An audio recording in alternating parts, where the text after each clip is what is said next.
There's a secret the powerful never tell you, a rule so simple yet so brutal that once you understand it, you'll never see the world the same way again.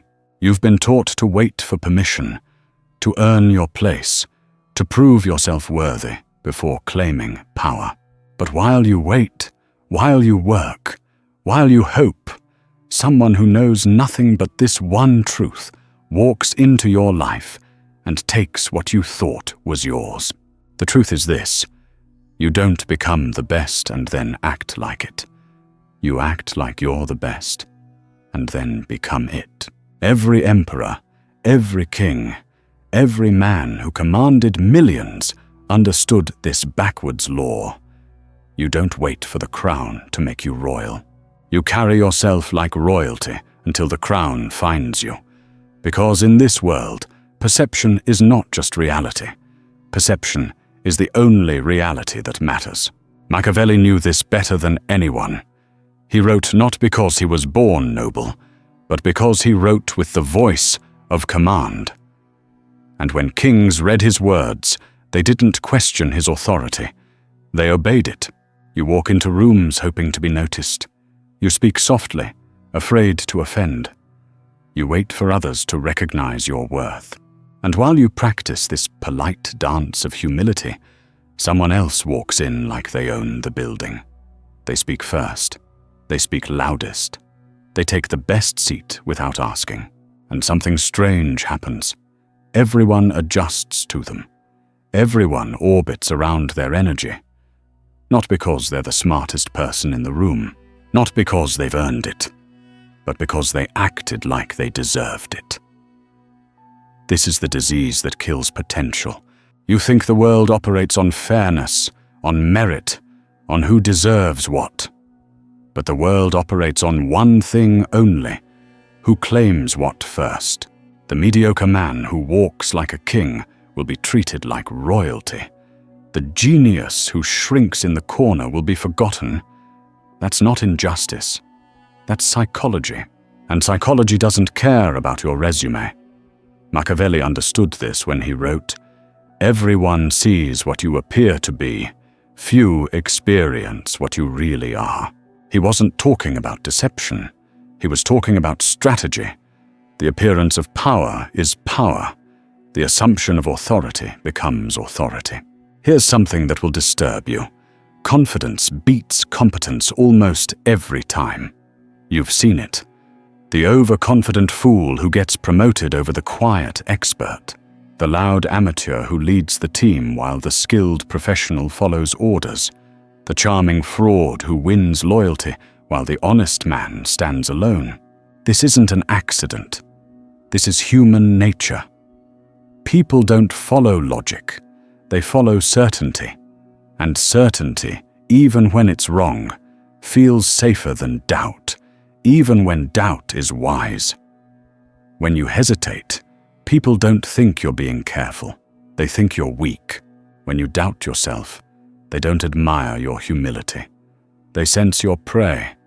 When you defer to others, they don't respect your courtesy. They test your boundaries until nothing is left.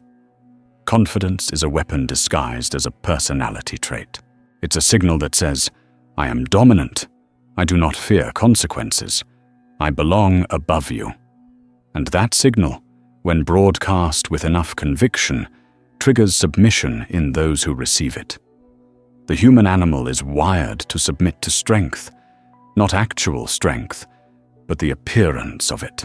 And nothing appears stronger than unshakable confidence.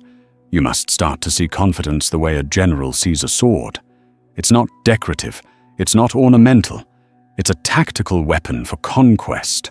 Without it, you lose battles before they begin. With it, you win battles you had no business fighting. Let me tell you something that will change how you see every interaction for the rest of your life. The world doesn't know the truth about you. And what's worse, it doesn't care. It knows what you show it. It believes what you repeat. It accepts what you insist upon until it becomes law. Reputation is not born from fact. It's born from repetition, from performance, from the relentless discipline of presenting a version of yourself so consistently that others have no choice but to believe it.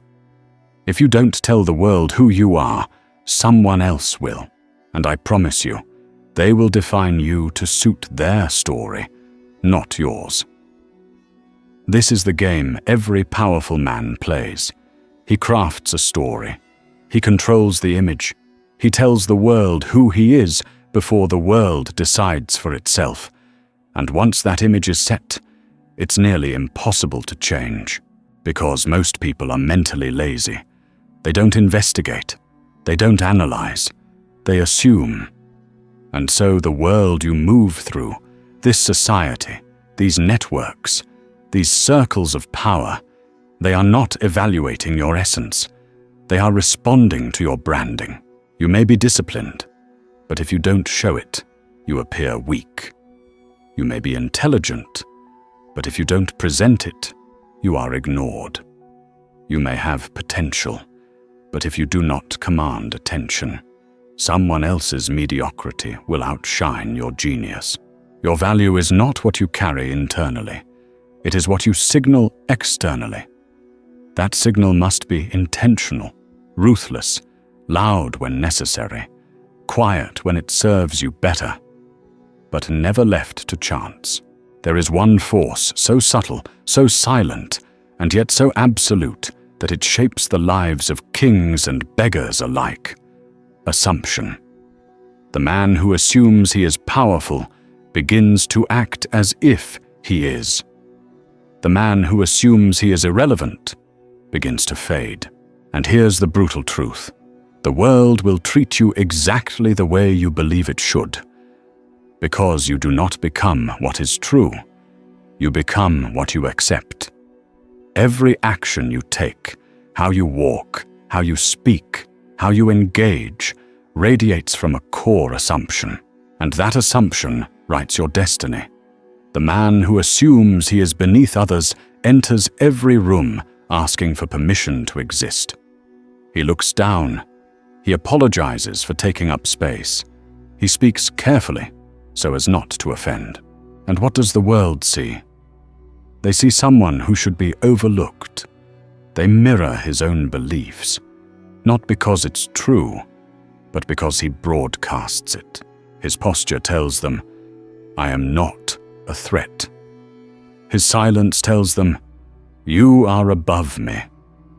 His doubt becomes a signal, and the world believes him. And so he is trampled, not because others are cruel, but because he allowed it through his own assumption. But then there is another kind of man. He assumes he is the most dangerous thing in the room. He assumes his ideas matter. He assumes others are drawn to his presence, and from that assumption, he moves differently. He speaks with command. He looks people in the eye. He takes space without hesitation. And here's the terrifying part. People begin to treat him accordingly. Because once again, the world does not investigate you. It reflects you, and assumption is the script it reads from. Why do you think some men rise even when they offer nothing of substance? Why do you think people chase leaders who lack experience, skill, or wisdom? Because confidence is not drawn from evidence. It is drawn from belief, and belief, when repeated enough, becomes reality, both internally and externally. You must ask yourself right now, what assumptions are you carrying? Do you assume people are not interested in what you have to say? Do you assume you are not worthy of commanding attention? Do you assume you must wait your turn, earn the right, stay in your place? These thoughts do not sit quietly in the background.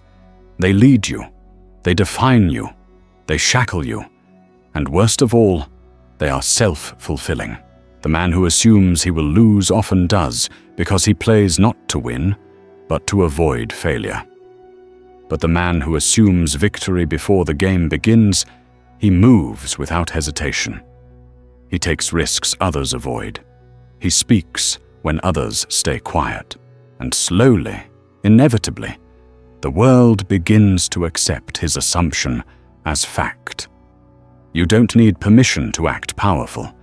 You act powerful, and the permission follows. You don't wait for people to recognize your worth. You behave as if your worth is already understood. And the key is not arrogance. It is conviction. Conviction in your right to be heard. Conviction in your presence. Conviction in your destiny, regardless of where you are today. This is the difference between the ruler and the ruled. The ruler doesn't wait for evidence. He decides who he is, and the world responds. Your identity is not waiting to be discovered. It is waiting to be declared.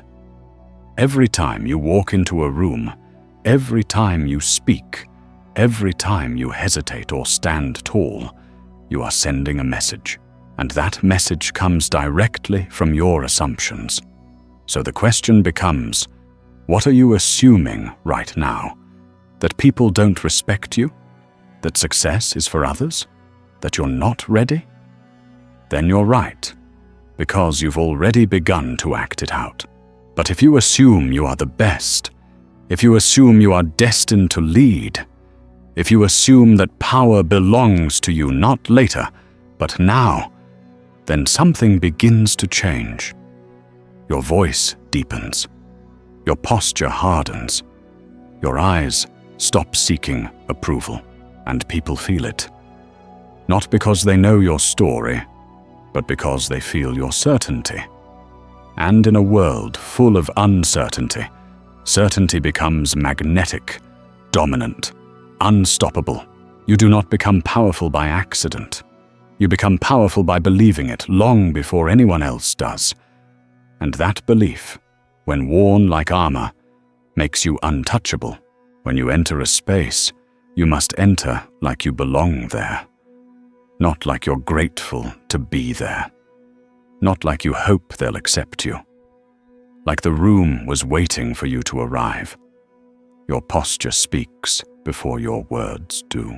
Stand tall, but not stiff. Move slowly, deliberately. Fast movements signal nervousness. Slow movements signal control. When you speak, speak like your words carry weight. Don't rush to fill silence. Let silence work for you. When others are uncomfortable with quiet, you become comfortable with it. That comfort becomes power. Make eye contact, but not desperate eye contact. Look at people like you're studying them, not like you need their approval. When someone tries to stare you down, don't look away first. That's a test, and tests are meant to be passed. Take up space. Sit where you want to sit. Stand where you want to stand. Don't shrink yourself to make others comfortable. Your comfort matters more than theirs. Speak with certainty, even when you're not certain. The world doesn't follow those who figure things out. It follows those who act like they already know. There are two words that will destroy your power faster than anything else: sorry and because. When you apologize for existing, for speaking, for taking up space, you tell the world you don't deserve to be there. When you explain every decision, every action, every thought, you give others permission to judge you. Powerful men don't explain themselves. They act and let others figure out why. When someone challenges you, don't defend. Deflect. When someone questions your decision, don't justify. Redirect. When someone tries to make you explain yourself, make them explain why they need to know. "I don't owe you an explanation" becomes your new favorite phrase. Not said with anger, but with calm finality. Like stating a fact of nature. Because the moment you start explaining yourself, you start defending yourself. And the moment you start defending, you're no longer commanding. You're negotiating. And a king never negotiates from a position of weakness. Machiavelli understood something that most people will never learn. Words are not to clarify truth, but to obscure it. When someone attacks you, subtly or directly, they want you to fight back. They want you to drown in emotional explanation, because the more you explain, the less certain you appear. So instead, let them fill the silence. And what happens? They overplay, they repeat themselves, they start looking desperate, emotional, unstable. You said nothing, but now they're the one under judgment. Because the crowd isn't listening to what's being said, they're watching who's calm and who's rattled. That's social power. And it doesn't come from being right. It comes from being untouchable. Silence, when delivered with presence, speaks louder than any justification ever could. It forces others to reveal themselves while you remain a mystery. And mysteries are respected. Explanations are dismissed. When someone disrespects you, your first instinct is to correct them, to put them in their place, to show them who you really are. Don't. Instead, do something that will disturb them far more than any comeback ever could.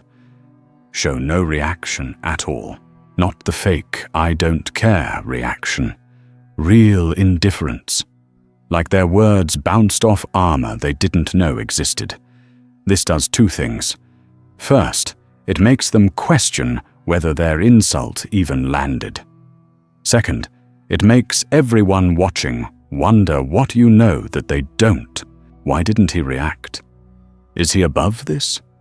Did that attack just make him stronger? You just flipped the entire social frame. Because people aren't watching the accusation. They're watching your response. And silence, when delivered with presence, becomes more intimidating than any retaliation. Sometimes you don't just ignore the disrespect. You invert it. Someone calls you arrogant. You smile and say, if that's how you see it. Not defensive, not apologetic, just cool, neutral detachment. What happens? They scramble because they were hoping for a fight. They were hoping to watch you squirm. Instead, they're left holding their own weapon, feeling foolish for having thrown it. Real intimidation doesn't come from threats. It comes from presence, from the sense that you're capable of something they can't quite define. You don't need to tell people you're dangerous. You just need to make them feel like crossing you might not be worth the risk. This comes from controlled unpredictability. Sometimes warm, sometimes distant, sometimes engaging, sometimes withdrawn. Never angry, never reactive, just unreadable. When people can't predict your reactions, they start being more careful around you, not because you've threatened them, but because they don't know what you're capable of. The most feared people in any room are not the loudest. They're the ones who say the least and are noticed the most. This isn't about one moment of confidence. It's about building a presence so consistent that it becomes your reputation. Every day, you practice walking slower, speaking with purpose, taking up space, making decisions without apology. You stop asking, "Is this okay?" and start assuming it is. You stop saying, "I think maybe," and start saying, "This is what we're doing." You stop waiting for permission and start acting like you don't need it. Small changes in how you carry yourself create massive changes in how others see you. And how others see you determines how they treat you. When you speak, speak once. Don't repeat yourself because they didn't react the way you wanted. Let your words land and stay landed. When you decide something, decide it. Don't waffle. Don't hedge. Don't leave room for others to question your judgment. When you enter a room, enter it like you have somewhere important to be, even if you don't. Power is not granted. It's assumed. And those who dare to assume it rule. The world is not waiting for you to become ready. It's waiting for you to act like you already are. You don't need more skills. You don't need more experience. You don't need more credentials. You need to stop acting like you need them. The man who waits for permission will wait forever. The man who assumes he doesn't need it will be given everything. So I'll ask you once, and only once, who are you going to be the moment you finish reading this? The version of you that waits, hopes, hesitates, or the version that acts as if he already is the best? Because he knows there's no one better. The answer decides everything. Because in a world where everyone is playing it safe, the man who plays like he can't lose becomes untouchable. Not because he's perfect, but because he believes he deserves to win. And belief, when worn like armor, makes you invincible. Stop asking for respect. Start assuming you have it. Stop waiting for your turn. Start acting like it's already here. Stop hoping for power. Start wearing it like it was always yours. Because the moment you stop asking for permission to be great, the moment you stop apologizing for taking up space, the moment you stop waiting to become enough, that's when the world begins to kneel. Not because you demanded it, but because you embodied it. Power is not about being the best. It's about acting like no one is better. And once you master that single truth, everything else falls into place. The crown belongs to those who wear it before it's offered. The throne belongs to those who sit on it before they're invited. And respect belongs to those who command it before they've earned it. That's not arrogance, that's strategy. And strategy, when executed with precision, becomes destiny. Your destiny is waiting, but it won't come to you. You have to walk toward it like you already own it. Because you do.